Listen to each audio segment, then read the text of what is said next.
Сәлем достар, сіздермен мен Айғала. Бүгін мен сіздерге үй жағдайында осылай дженттің қалай жасалу жолын көрсетемін.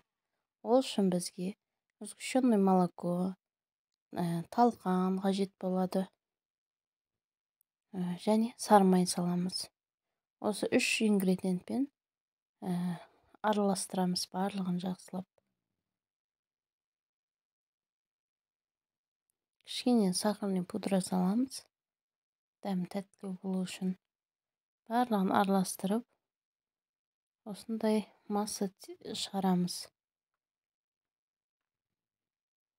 Барлығын жақсылап араластырып аламыз. Сары майлары еріп, өзі жұмсақ осындай тесто болады. Содан кейін осылай қолымызбен құрт сияқты пішін жасаймыз. Пішінді әрқалай дөңгелетіп, осылай құрт сияқты немесе кекстардың формаларына салып, осындай формалар жасауға да болады.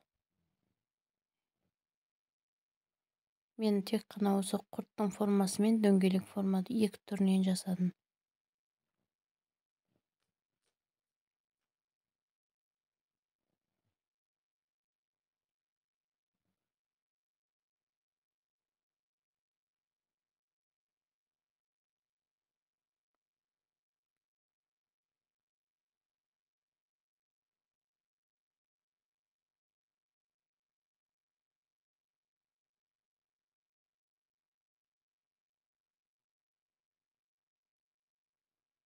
Дәмі өте тәтті болады.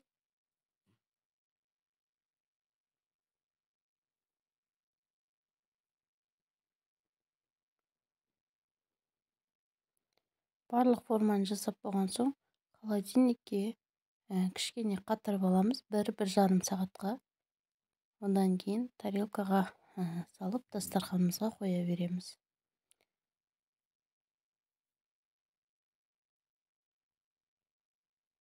Рецепт ұнаса арнамызға жазылып, лайк басып қойыңыздар.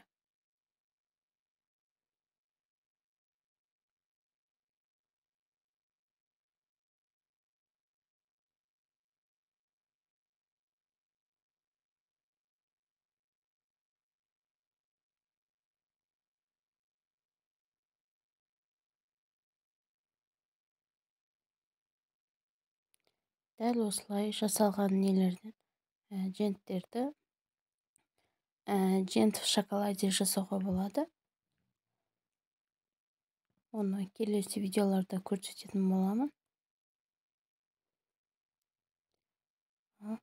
Баршаңызға ас болсын. Назарларыңызға рахмет.